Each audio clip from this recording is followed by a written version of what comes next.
Hey, what's up? This is John Kevill from Warbringer, and you are watching the Brutally Delicious podcast. 1, 2, 3, 4. The Brutally Delicious podcast. The Brutally Delicious podcast. The Brutally Delicious podcast. The Brutally Delicious podcast. What's up, everybody? I'm Dark Macek with Brutally Delicious, talking with John Kevill from Warbringer. Dude, how are you? What's up, everybody? Here in New York City, in an alley full of dumpsters, ready to play the show and thrash the Brooklyn. Let's go. Yeah, we are playing the Wood Shop. Sorry, you're playing, I'm not. The Wood Shop in Brooklyn. Yeah, there's a whole line of venues around here, the Monarch and this, not Steel, there's another venue, I can't remember. Kind of industrial feeling. Good for you guys, I suppose. It's very, settings of urban decay and congestion are very thrash metal. They have been since the beginning, and they still are. It relates to the themes and aesthetic of the genre. Not congestion pricing. Anger at that can be looped into the themes as well, I would say, yes. Cool. So you've got a Wrath and Ruin out, what, 2 weeks now? About 2 weeks. I don't know what exactly today's date is, but it came out March 14th, so that long, about half a March ago. And reaction's been great. Really happy with how the record turned out, and stoked that people get to hear it. You didn't want to release it on the Ides of March? I think they don't do release. Yeah. They always do it on Friday, but someone was saying it landed as close to that as it could be. And, just flip the bird to fate, release it on the Ides of March. That's fine. I'm not Caesar. No one would stab me that many times.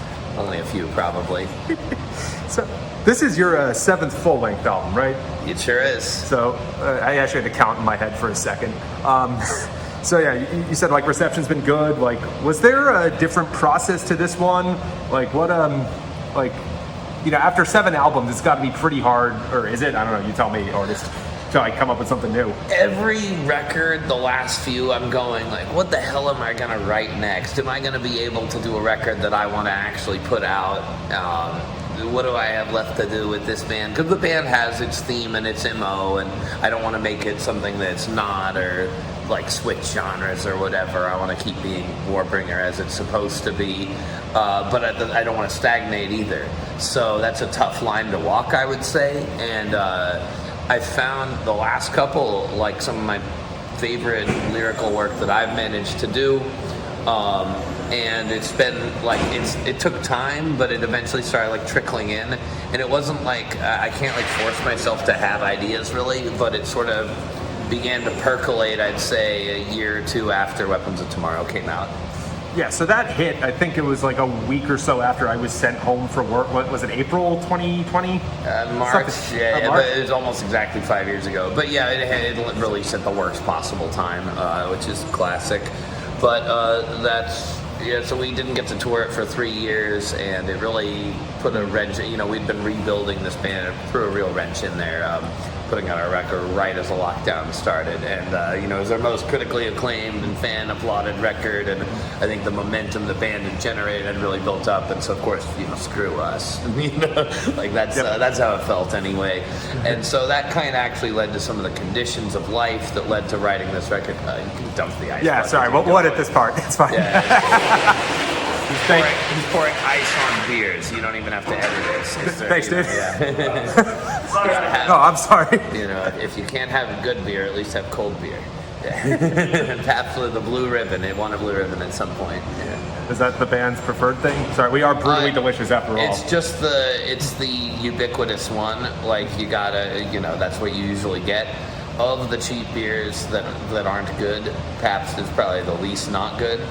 So, and I'm just used to it. Tastes like it comes from the bottom of a rusty steel barrel, and it's a taste I'm used to and I can handle. I can drink a lot of it if I want to. I don't really drink a ton on tour anymore, but it's nice to have a couple. And I'm getting a little sick of all the IPAs everywhere. I'm a guy who likes IPAs, but just you guys, and the hazy, juicy ones, those suck. Those suck. You gotta stop doing those and make beer that tastes like fucking beer. Yeah.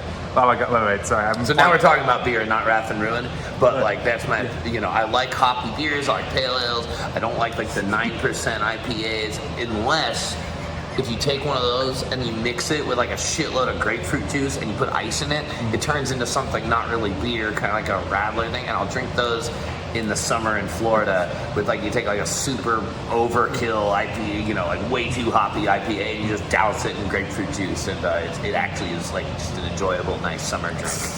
But yeah, usually I'm more and more leaning to like, just give me like a fucking regular lager, pale ale, and get your like hazy, juicy 7, 8, 9% shit out of here. Just give me something I can actually drink, you know? Yeah. Sorry, do you want to keep talking about beer, or do you want to talk about Wrath and Ruin? They are interconnected in many ways, you know. Is it Iron City that's like, we're coming to drink your beer? Was that this? No, so we don't say that. We say we're going to play it loud and drink some shitty beer. Yeah.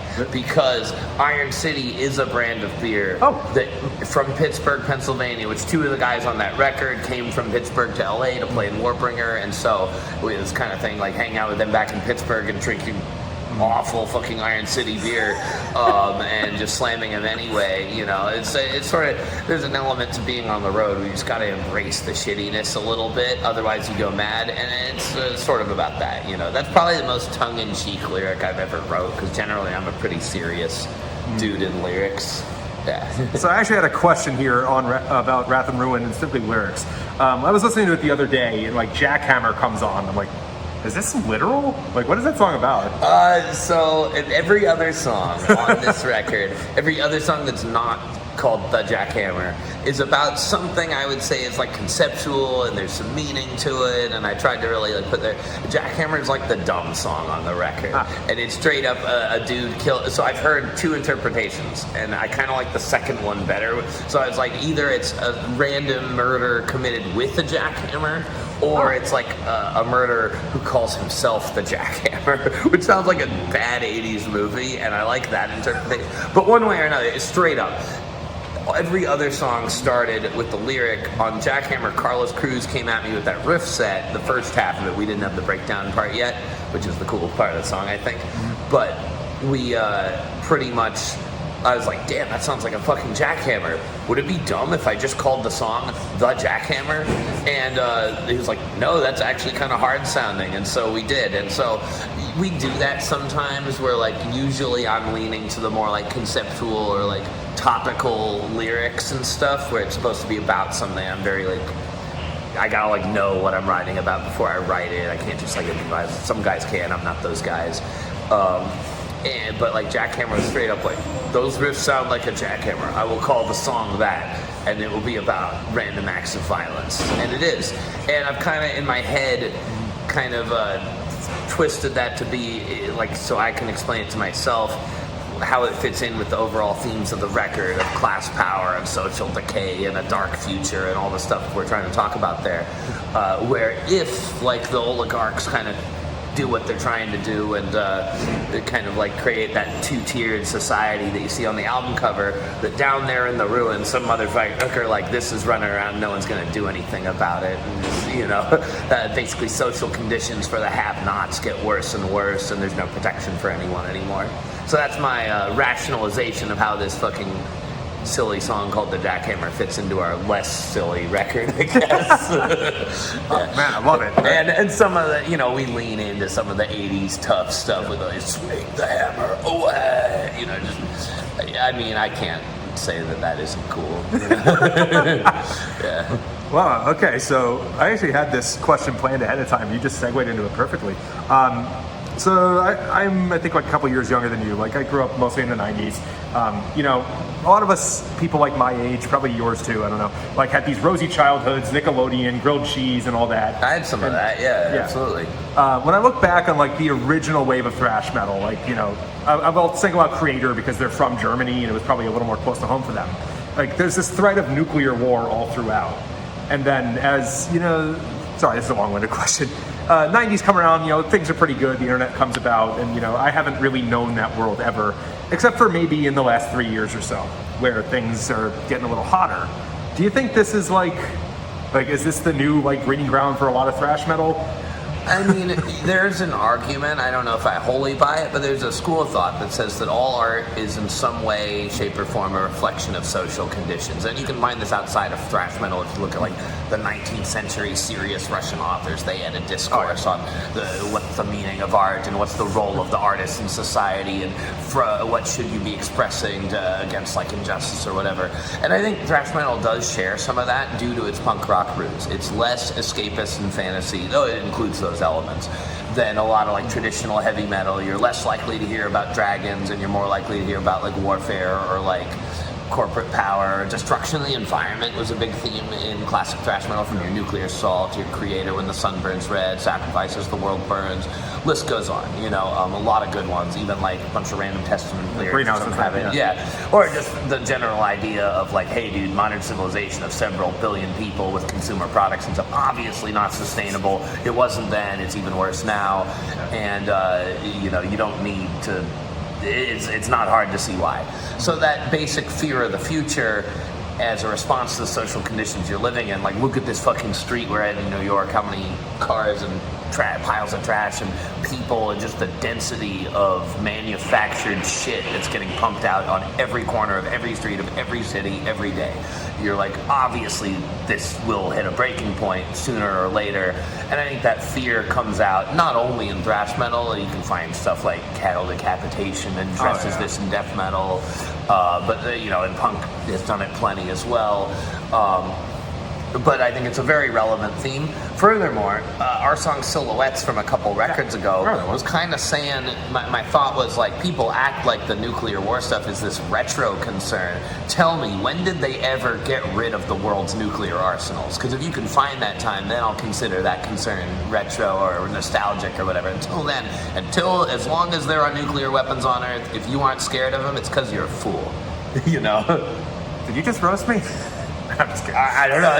That's a blanket statement. No. I stand by it. You know, yeah. Actually, I never knew that that's what Silhouettes was about. But okay, no. The idea of Silhouettes, if you want to talk to that one, is the idea that the future survivors of a post-apocalyptic, post-nuclear Earth look, you know, and the ghosts of the billion slain or whatever, look back at us today who saw this coming and did nothing to avoid it. They like point the finger and say like, I accuse you, you did this. You know, and that's kind of the concept of the song. Yeah. Wow, dude. Damn, I gotta listen to this one again. You know. That was off 2017's, right? That's on Vanquished, yeah. And the kind of ghost thing, if you've ever seen the Metro 2033 franchise, there's books on like a pretty cool video game and stuff.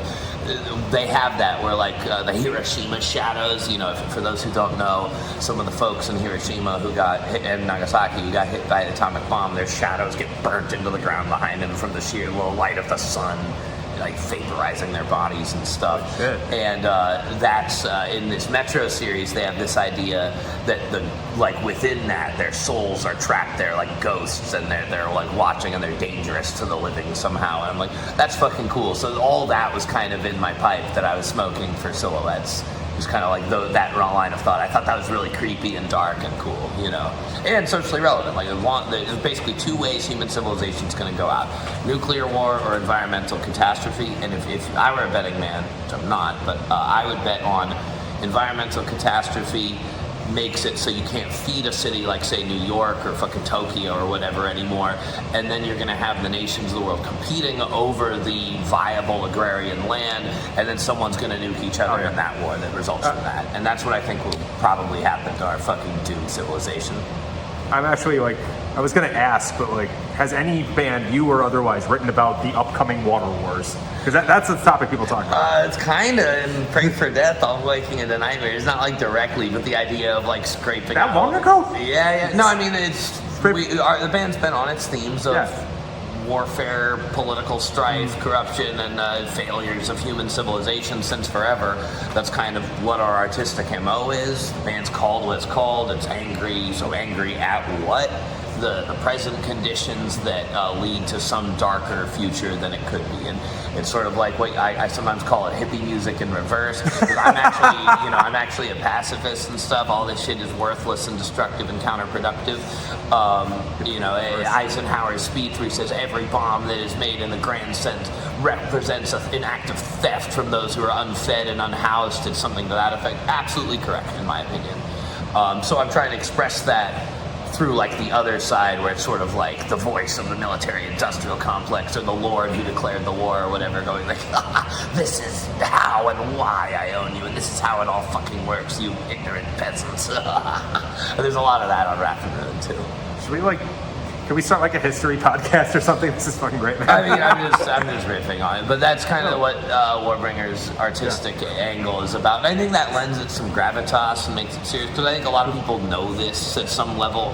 And one of the things Wrath and Ruin particularly tries to tackle is the idea of like, with this knowledge, you gotta show up at work on time and pay your fucking bills that take the majority of what you make, and get extorted, and then show up the next day on time too, and be extorted the next day as well, and while knowing that there's not some light at the end of the tunnel, and you have to deal with that life, and almost everyone does if you're worth less than like several million, which most are not, so just trying to like look that in the eye and express it has been kind of really the MO on this particular record. Cool. So I guess just a couple more before we wrap up. This one might be fast, maybe it's not. All your albums start with W except for Empire's Collapse. Was there ever a reason for that? So at the time, we were very much like, when we're putting out like Worlds Torn Asunder, if you ever want to like get pissed, if you want to read something that pisses me off, the Metal Sucks review of Worlds Torn Asunder basically reads like this. It says that this is a retro thrash album, and I'm sick of retro thrash, so this album sucks. Is that bad? More or less, that's what the review amounts to. But we were getting like just no credit for the actual work we were doing, and just thrown in this bucket. And like we would get ludicrous comparisons. Like some reviews said that my vocal was like Anthrax, and I'm like, do you listen to thrash metal? Like Anthrax is a good band. It's a worthy addition in the canon of thrash. You don't sound like Dome with Dharma. No, of course, it's totally different end of the genre and everything. It's like there are accurate comparisons to make, but that isn't it. But the whole thrash movement got like, it was weird, because all the journalists were like really, really high on it for a minute, and then they're like, I'm over this, and they threw all the bands under the bus journalistically. It's like, and I think that what, at the end of the day, many bands from that original wave that we were part of ended up having, so there's a few that had some real longevity, and some that have like really stamped out their own sound, like we're not even talking some of the progressive ones. Like you can pick Municipal Waste out from like anything in the 80s, it's recognizable. I'd say ditto with Havoc. Toxic Holocaust has its own brand. Vector went completely out there and did something that sounds like nobody.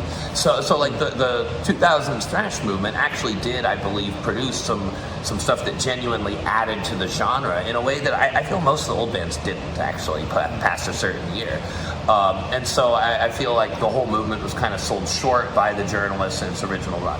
So getting back to Empire's Collapse, we at that point were pissed. We're like, it doesn't even fucking matter what we write. They're going to just like pan us and say we're Slayer clones, even if we do like melody stuff that Slayer would never do, which we did. Or like we have black metal shit in there. We have low tempo lurching songs like Demonic X. There's all this different shit Warbringer did in its first 3 albums, and people are like, it's a copy of these old bands. I'm like, you obviously didn't listen to our album. Dude, that was just common in the whole thrash revival movement. Or even still, there was a fucking review of Wrath and Ruin that said like re-thrash bands, which of course rhymes with rehash and is a That's kind of funny, but it's an insultingly loaded term, though. If you're trying to give an album a serious analysis and you're saying that, it's like, well, so we've been just stuck with that forever, and it sucks. So on Empire's Collapse, kind of the thing was the whole aesthetic was different, and the sound was really different, and that record went kind of all over the place to mixed results. It's not my favorite record by Warbringer, but it has some of my favorite. I think like Towers of the Serpent and Hunter Seeker, some of the best songs we did, and it kind of sets the stage for the sound we end up with on the last 3. Kind of like, because we just go everywhere, and then we kind of like reined that in for the sort of like more refined sound I think we have from Vanquished going forward. So that record, we broke the W thing on purpose to be like, look, it's a different record. If you're still saying this is a Slayer clone, like you're an idiot and you're clearly not listening. We still got it anyway. But the technicality is it's still a W record because it's Warbringer 4, Empire's Collapse, and Warbringer does in fact start with the letter W. So I don't know how many more W titles I can do, but it's a thing now. Around World's Torn Sunday, we were like, if we start this record with a W, it's going to be a thing, and we're going to have to do it. And so, yeah, now when I'm kind of, it's what W words have I not used yet, I'm trying to think of one that's funny. Like, if you could do one with like woman was the first one to come to mind. I don't know how you turn that into war. Women of war. I don't know. Night witches. Well, there's a long history of a bunch of examples we could name there, but I probably wouldn't use it for a title. Yeah, understood. That sounds more like a song than an I'm album. a dude anyway, so it's not like something. You write what you know and everything. Yeah. So, War Without End is old enough to vote this year. I think 2007, right? Yeah. When did Warbringer play its first show? You don't gotta do me like that, man. Jesus. Yeah, no, 2000, it was recorded in 2007, released very beginning of 2008. Oh. First Warbringer show was summer 2005. Band formed and very end of 2004. And by formed, I mean me and John Locks and Andy Locks met in his garage. Sure. I mean, that's how a lot of bands happen. Yeah, so we didn't have a full band for a few months. Did it involve beer and or video games? Yeah. Okay, done. Yeah. So, yeah, did you ever think you'd be doing this now, 20 years at Lawn? No. Simple answer, no. It's kind of a fluke. Did not expect that. But, we just tried to do our best and give it our all, and this is where we end up. So, in my mind, you guys are still one of the younger bands. Like, sorry if that's... I don't know. It's weird. No, it is weird. We're the oldest new band ever. When the first time I saw you live, you remember the bomb threat in Times Square? Yes. May 1st, 2010. I was in high school. You were supporting Overkill, I think like Vader, Evil. There's a lot of bands on that bill. But I was like, oh yeah, Warbringer, they're new. They're from California and stuff. Evil was also new and from England or something. But that was 15 years ago. Do you see, you've just named a shit ton, like Vector, Havoc. I think they all started, after you. But do you think that this is, are you still the new guys? Are you now the mid-tenure? What's going to happen to thrash metal in, 10 years? Fuck if I know, man. Generally, genres of music that play real instruments and have actual shows are on the decline because...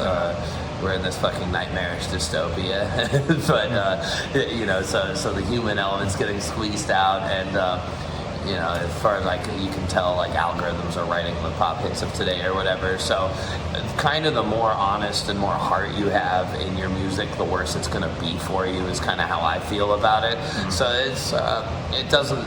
I wouldn't say I'm super optimistic. However, the metal scene is a tenacious lot, and they want their metal, and they want it done a certain way.